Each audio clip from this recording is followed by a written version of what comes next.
Cabildeo. Con Amalia Pando. Quiero presentarles al ingeniero Afnan Agramón. Ingeniero, qué gusto tenerlo acá. No, gracias por la Entiendo invitación. que hizo una especialidad en Holanda.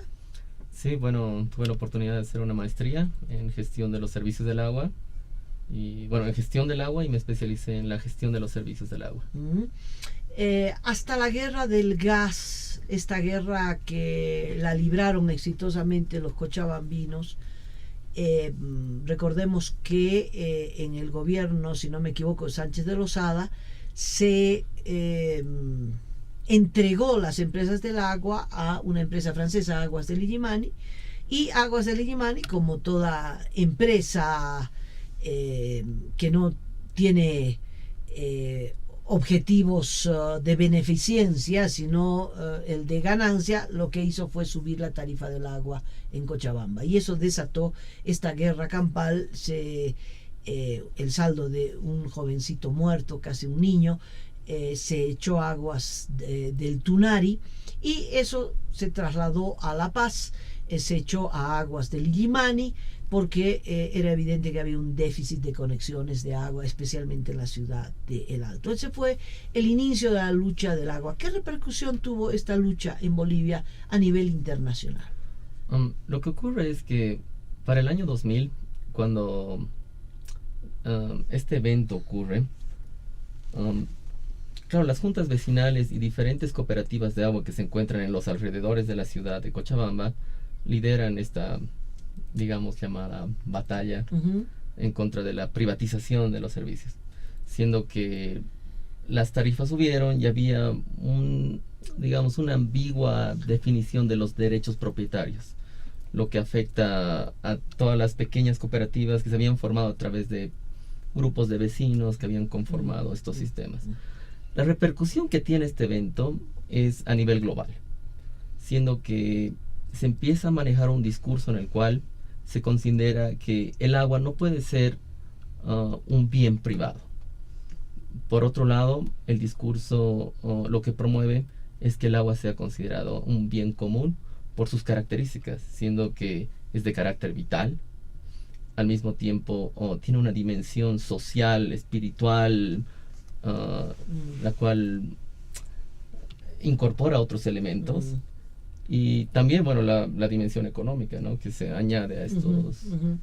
Y entiendo que fue Evo Morales el que fue a las Naciones Unidas y dijo: el agua es un patrimonio de la humanidad, no puede ser considerada una mercancía de intercambio, y por lo tanto logró, ¿no?, que las Naciones Unidas digan el agua es un patrimonio humano, ¿verdad? Claro, hay tres eventos que marcan y que se reflejan en el contexto internacional debido a la presencia de Bolivia y a eventos que ocurren en Bolivia. El primero, que ya se los había mencionado, es el tema del agua, de la privatización de los servicios del agua.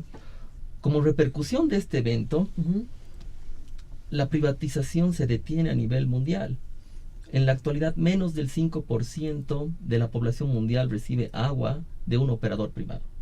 O sea, tuvo un impacto tremendo. Exacto. A nivel internacional. Y en la academia y informes de investigación, Bolivia tiene una imagen, digamos, muy en alto en relación al impacto que ha tenido esta lucha. El segundo evento es el año 2009, cuando se incorpora en la Constitución Política del Estado, entre los derechos fundamentales, el derecho humano al agua potable y al saneamiento básico. Esto también llama la atención en arenas internacionales y, bueno, posiciona a Bolivia bajo una ideología y un discurso que... como a la vanguardia de este derecho. Exactamente. Y bueno, el 2010, a través de la Cancillería, el 28 de julio de ese año, Bolivia, bajo la iniciativa de Bolivia, como auspiciador de esta propuesta, se propone el agua como un derecho humano. En las Naciones Unidas. En la Asamblea General de las Naciones Unidas. Este día, 144 países votan a favor un número de países, no lo recuerdo, se abstiene al voto y ninguno vota en contra. Esto es lo que marca la historia en el mundo en relación a cómo se concibe el agua. Y bueno, Bolivia ha liderado ideológicamente este proceso y bueno, nos ha posicionado en un lugar muy alto en el sector. Bueno, ingeniero Agramón, qué maravilla, ¿no? Bolivia en el primer lugar, pero uno ve el presupuesto general de la nación y no hay inversión en agua, es decir, uno ve el presupuesto general de la nación y no tiene una correlación con el mandato constitucional ni con el bla bla bla bla ideológico sobre el agua. Es decir, es terrible.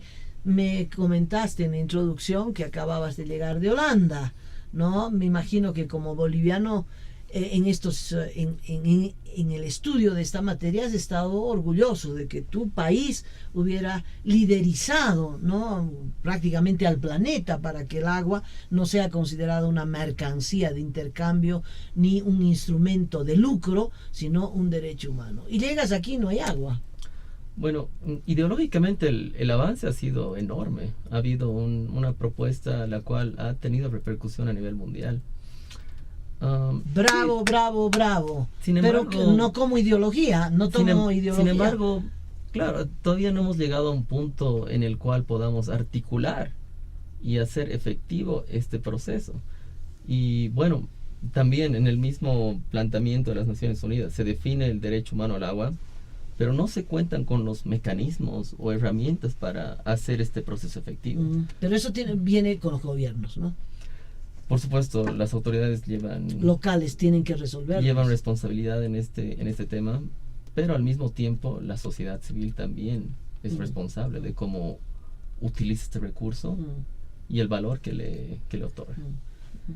Mira, cuando uno tiene agua en la pila, te ha debido pasar, bueno, espero que laves platos, pero cuando uno lava plato, uno tiende a dejar chorrear el agua y enjuagar el plato de esta forma, ¿verdad? No en un recipiente donde uno introduce el plato. En fin, cuando uno tiene agua a la derrocha, tiene que ver con una campaña, y esa campaña tiene que correr a cuenta del gobierno, ¿verdad? Para un tema de educación, en fin. Se hizo campaña en este país de cualquier cosa, especialmente de la imagen del presidente Evo Morales, pero nunca de ahorrar el agua. Ahora que no hay agua, dice, el agua es un líquido vital. No, pues, ahora ya no hay agua. Es decir, ¿qué faltó, Abnán? Ya sabemos que en el discurso somos los campeones. Me alegra mucho. En la práctica, ¿qué le pasó? ¿Qué pasó con este gobierno? ¿Por qué La Paz no tiene agua? ¿Por qué Oruro se está convirtiendo en un desierto? ¿Por qué no hay agua en Sucre? ¿Por qué no hay agua en Potosí? ¿Por qué Cochabamba casi ya, pues, no sé cuántas décadas está padeciendo la falta de agua? ¿Cuál es tu diagnóstico? ¿Qué faltó? Bueno, por supuesto, uno de los elementos que ha afectado en la situación que estamos viviendo actualmente es el impacto al cambio climático. Eso es algo que, bueno, requería también de una planificación acompañada, pero estamos viviendo un nuevo ciclo del agua, en el cual tenemos que adaptarnos a esta nueva realidad. Y esto demanda planificación, y lo que mencionabas en términos de educación y conciencia es algo sumamente importante. Esto acompañado a políticas públicas en términos de gestión, códigos de construcción y el uso eficiente de los recursos es lo que necesitamos para encarar esta situación. El caso de Cochabamba es un caso, digamos, un poco más particular, porque ya durante los 60 se había reconocido de que la escasez de agua era evidente en la región. Entonces, en ese caso ya se había reconocido esa situación. En el caso de La Paz, esto es algo nuevo, y es algo que no habíamos vivido a través de la historia. Ahora estamos, digamos, entrando en un proceso de empatía con nuestros vecinos cochabambinos, los cuales ya han institucionalizado y reconocen las cisternas como uno de los medios para abastecerse de agua. Es algo del diario vivir que un edificio o una casa llame a la cisterna para proveerse de agua. Es decir, están conviviendo con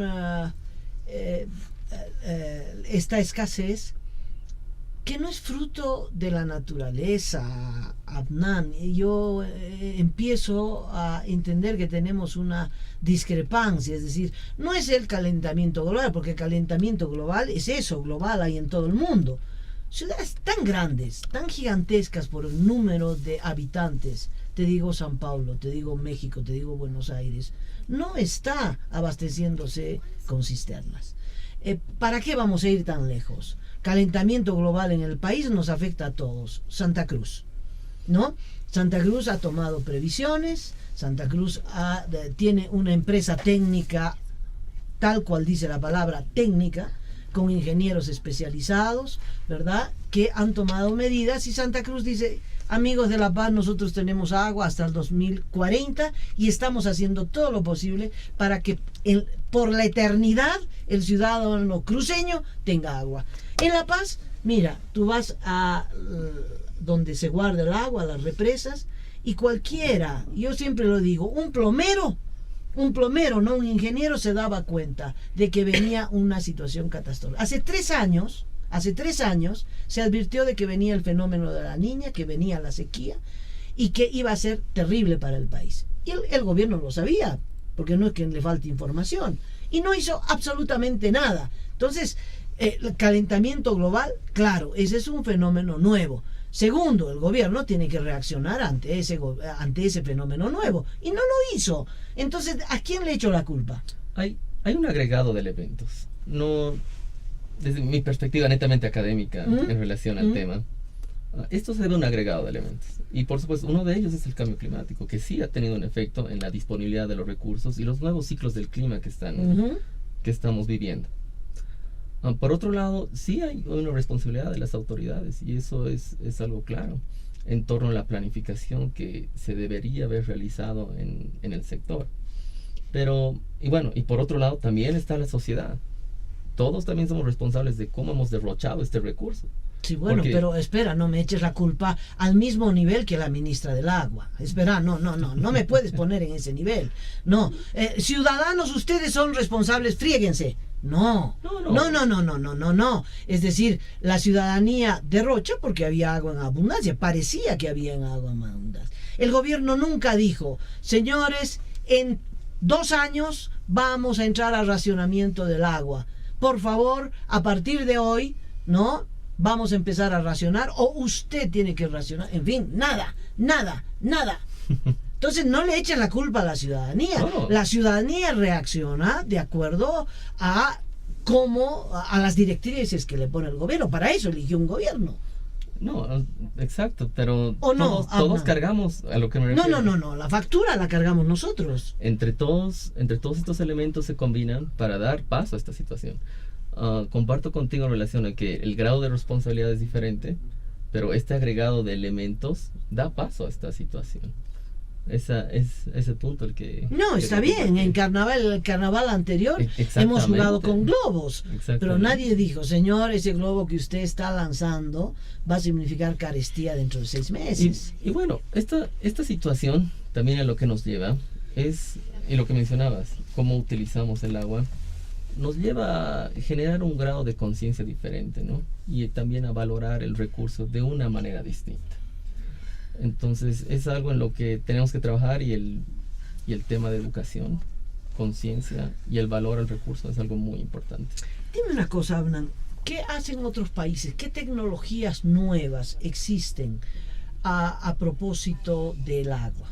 Porque una cosa, mira, La Paz está en un sitio inmejorable, tiene cordilleras, nevados, y entonces aprovecha las lluvias, que por suerte no faltan, pueden escasear, pero no faltan, y los nevados son la fuente de... Bueno, ha habido el calentamiento global, no nieva lo suficiente, no hay deshielo suficiente, y el consumo es más rápido de la generación de agua. ¿Hay otras posibilidades de encontrar agua? Sí las hay.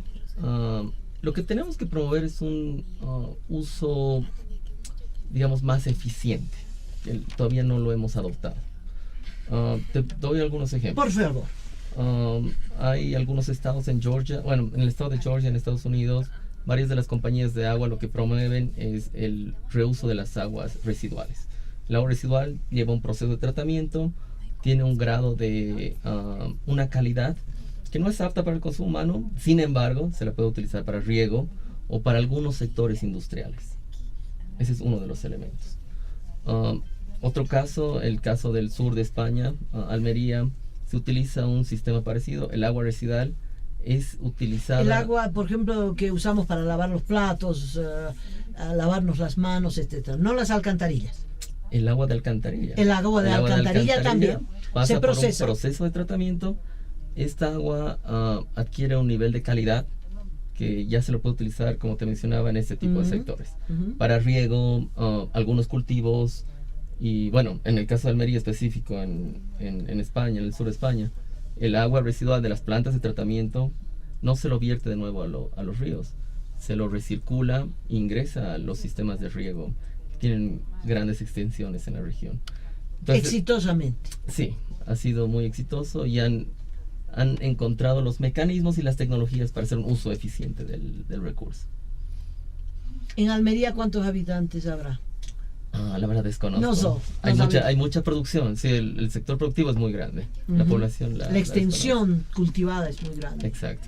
Es una pena que en Oruro, por ejemplo, no se pueda hacer esto que tú me dices, que es como básico, es una tecnología de los años, ¿qué te voy a decir? 50, 60, porque no es un descubrimiento del siglo XXI, esto se viene haciendo hace rato. Exacto, pero esto también viene en relación a la realidad de cada contexto. Una vez que encontramos, y lo que te mencionaba, nos vemos en esta realidad y en este contexto en el cual decimos, pucha, qué valiosa había sido el agua. Haces un uso más eficiente y encuentras la innovación y la creatividad para implementar este tipo de mecanismos. Otro ejemplo, en Holanda, los dispositivos para la distribución de agua en tu casa, un grifo, una ducha, cuenta con un mecanismo para inyectar aire en la aspersión. Entonces es mucho más eficiente. Si tú te lavas las manos aquí, doy un ejemplo sin conocer el dato, tal vez medio litro de agua, allá lo vas a hacer con la tercera parte. Y vas a tener el mismo resultado. Es como en algunos restaurantes o aeropuertos. Tú aprietas el grifo, empieza a salir el agua y ¡prum! Se corta. Exactamente. ¿Verdad?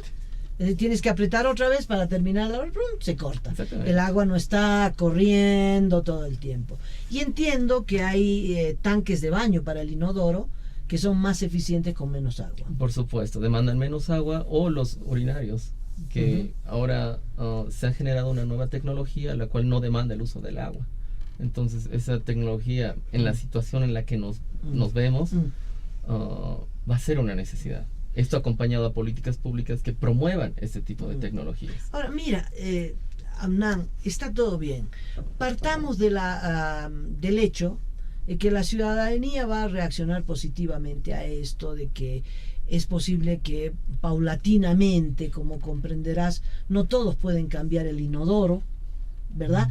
Tal vez en las construcciones nuevas pueda haber una ordenanza municipal que diga: en las nuevas construcciones se instruye colocar inodoros XX, ¿no?, que ahorradores de agua. Y se obliga a colocar en todo establecimiento público pilas estas con aire para que el agua esté racionada. ¿Está bien? Toma tiempo, me imagino, mucho tiempo. Mientras tanto, el tema es que ¿cómo hace La Paz y el Alto para encontrar fuentes de agua? O le pasamos tractor y nos vamos todos a Santa Cruz. Por el momento, lo que, como medida de contingencia, entiendo que está desarrollando un plan, desconozco mucho. Todos desconocemos, no solo tú. De la implementación, pero bueno, es lo que queda por el momento, como medida de emergencia momentánea. Lo que tenemos que empezar a hacer es desarrollar una estrategia en la cual identifiquemos todas las fuentes de agua que tengamos, realizar inventarios de estas fuentes de aguas y al mismo tiempo realizar un estudio de la demanda. Combinar estos dos elementos para desarrollar una estrategia la cual nos permita priorizar el uso y poder cubrir nuestra necesidad, ¿no? Y bueno, que sería parte del mecanismo para alcanzar el derecho humano al agua que tanto deseamos todos, ¿no? He escuchado así de refilón de pasada el tema de las aguas subterráneas como una gran fuente, ya no solo las aguas de los nevados, ¿no? Y las lagunas que se constituyen o las represas que se arman artificialmente para contener esta agua, que actualmente es absolutamente insuficiente. ¿Qué sabes de estos otros recursos de encontrar agua subterránea? Bueno, en el Alto sí existen varios distritos que como fuente de agua tienen el agua subterránea. La ventaja de esto es que los costos de tratamiento son menores y es un recurso, digamos, más estable de cierta manera.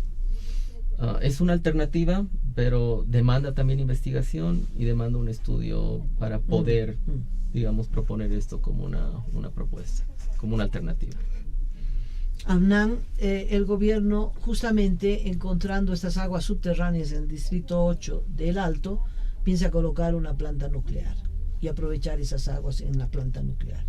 ¿Tienes alguna opinión sobre esto? Bueno, en relación al contexto que estamos viviendo, por supuesto, asumo de que se va a tener que priorizar el sector, ¿no? ¿Cuál es la necesidad principal en este momento? Y bueno, de manera de articular el derecho humano al agua, se tendría que priorizar la distribución de agua hacia la población. Hacia la población, sí. Además del riesgo de una planta nuclear acá a la vuelta de la esquina, ¿no? Claro. Bueno, esas son las cosas que hay que hacer. El ingeniero Agramont, después de haber estado en Europa y Estados Unidos, viene con la consigna ahorrar el agua. Exacto. ¿No? Que es una consigna muy buena, ahorrar el agua para que el agua no le falte a nadie. Ese es el punto, ¿no? El tema es que la ciudadanía solita no puede ahorrar el agua. ¿Sabes? Es como la basura, ¿no? Cuando alguna vez me ha pasado, ¿no? Me tomo la molestia de separar la basura, ¿no? Uno podría aplicarlo a ahorrar el agua. Cuando la actitud es absolutamente individual, no sirve de nada, ¿no? Entonces yo separo mis bolsitas de plástico por un lado, los desechos biológicos, la comida por el otro, los vidrios por el otro, y pongo la basurita separada en la puerta de mi casa. Viene el carro basurero, lo mezcla todo, ¿no? No sé si me entiende. Entonces, claro, razón, sí. yo ahorro en mi casa, ahorro el agua. Bueno, ahora estoy obligada porque no tengo una gota. Perfecto, ¿no? Pero digamos que todos tengamos agua. Si no hay una política durísima de concientización y un sentido de ese ahorro. Claro, para resolver la situación actual que estamos viviendo, se necesita desarrollar una estrategia. Esta estrategia debe conjugar, una vez más, diversos sectores. Uno de ellos tiene que ser nuestras autoridades. La academia juega un rol muy importante ahí, y también la sociedad que te mencionaba. De parte de las autoridades, la academia dice poner a los expertos trabajando en esto. Exactamente. ¿No? Y de parte de las autoridades, lo que necesitamos es, para comenzar, un marco legal, porque la ley del agua data del año 2000. Esta está desactualizada en torno al contexto que estamos viviendo. Y hay algunos vacíos legales también en términos de la ley y la constitución política del Estado que se tienen que ajustar. No existe una reglamentación. La reglamentación tiene que acompañar y promover políticas públicas que permitan articular estos procesos, de manera de que se haga un uso eficiente y se priorice el uso del agua en relación a la necesidad. Después tenemos a la academia. La academia, por supuesto, tiene que aportar con los expertos propuestas, investigación y desarrollar el marco en el cual tengamos la información, tengamos las alternativas y la innovación necesaria para resolver esta situación. Pero esos académicos, ¿no? Yo voy complementando y bajando a tierra lo que tú dices y estoy completamente de acuerdo. Primero, el gobierno tiene que tener como tarea número 1 el agua. Esa es su obligación. Como gobierno lo hemos elegido para eso. Tiene que ser coherente con su discurso internacional, no solo recibir aplausos en las Naciones Unidas, pero a ver si consigue un aplauso en las colas del agua, ¿no? acá esa academia, esos expertos, tienen que estar en una empresa que se llama EPSAS, ¿verdad? Que tienen que trabajar para que esa empresa, que es el instrumento técnico para captar agua y distribuir agua, cumpla su trabajo. Esa empresa no puede estar en manos, no puede ser botín de guerra, que eso es lo que fue, ¿no? Esa empresa tiene que estar en manos de expertos y bajo un control político estricto, que es de los dos municipios en La Ahora que Paz. me estás hablando de EPSAS, entonces déjame contarte un poquito de la historia. Y bueno, he estudiado el sector a nivel Bolivia. Entonces, es un fenómeno muy interesante, porque en Bolivia tenemos diferentes modelos de gestión.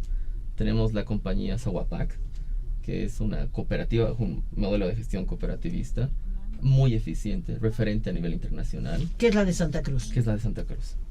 Tenemos la compañía de Cochabamba, que es CEMAPA, que está bajo una estructura de gobernanza municipal. Y tenemos la compañía EPSAS, que ha, digamos, cambiado su modelo de gobernanza a través de la historia. Te lo cuento en la historia corta. Sí. Durante los 60, 70 lo que ocurre es que todas las compañías los 60 estaban bajo la tuición del gobierno. Existe un proceso de descentralización en los cuales los municipios adquieren, digamos, la responsabilidad de administrar el recurso.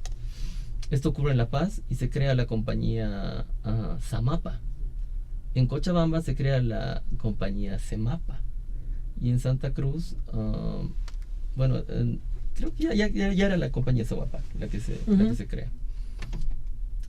Lo que ocurre a través de la historia es que Saguapac solicita en el 79, si no estoy equivocado, su nueva personalidad jurídica como cooperativa. Pero es que el sector en Santa Cruz durante los 70s, 80s había desarrollado fuera del contexto político nacional. Entonces adquiere un sentido de autosuficiencia, de responsabilidad con su propio contexto. Y nunca tuvo, digamos, una injerencia política a través de la historia. Lo cual ha hecho que esta compañía se legitimice y gane institucionalidad. Entonces el cruceño reconoce que esta cooperativa es del pueblo, que se ha creado para el cruceño.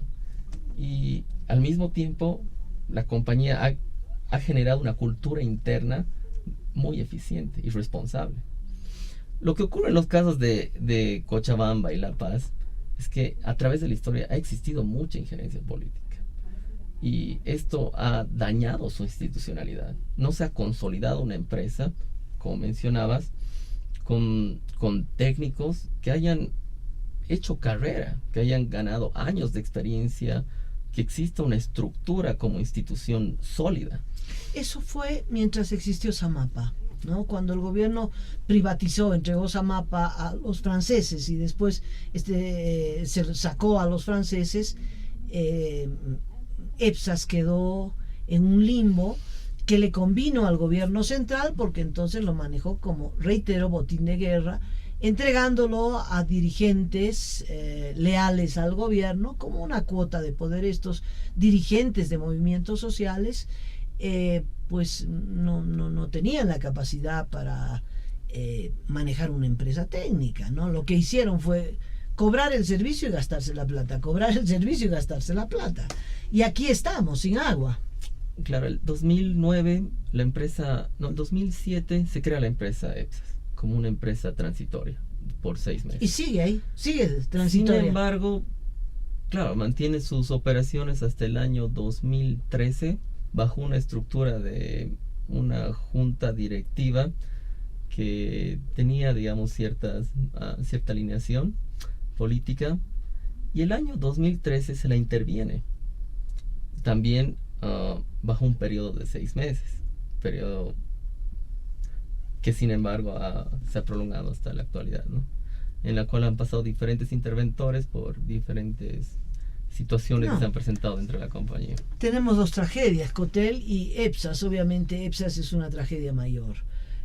Tiene que ver con una decisión política, y esa decisión política el gobierno no la quiere tomar porque está contentísimo manejando esa empresa, porque le da recursos, le da poder político, en fin, pero ahora cobra la factura de su ineptitud, ¿no?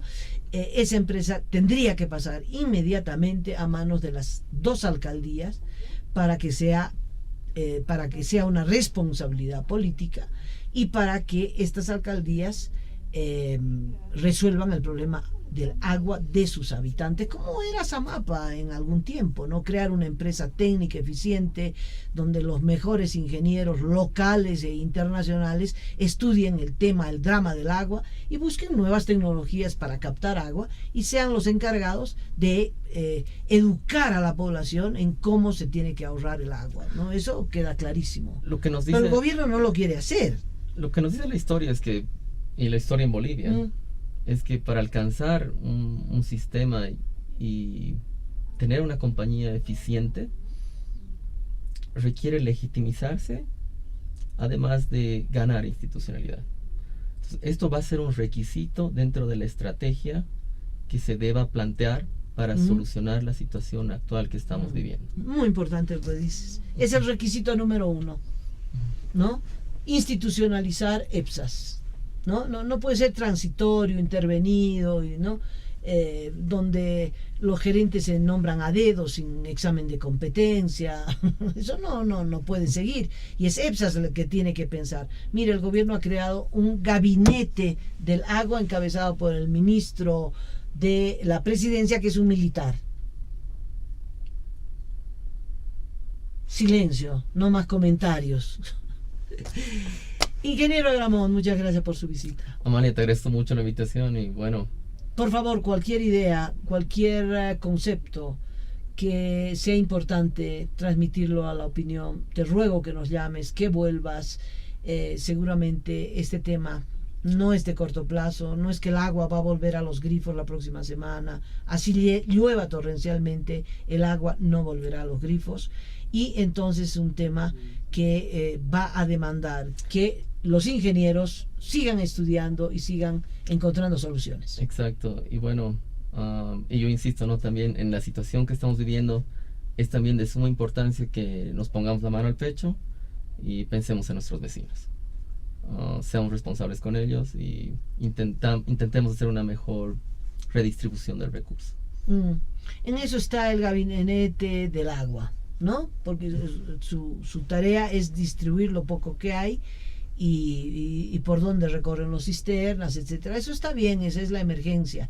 El tema es que no hay nadie que esté pensando qué vamos a hacer el próximo mes, en enero, en febrero, en marzo, en abril, el 17, el 18, el 19, el 20. Alguien tiene que pensar qué se va a hacer, ¿no? Y es una necesidad de empezar a trabajar en una estrategia. Ya, es decir, eso tuvo que haberse hecho hace 10 años atrás. Llevamos 10 años de retraso en discutir este problema. Ingeniero Agramont, muchas gracias. Bienvenido. Gracias. Cuando quiera. Muchas gracias a todos ustedes por seguirnos. Nos despedimos de este segmento y le devuelvo el micrófono a Héctor Yapo.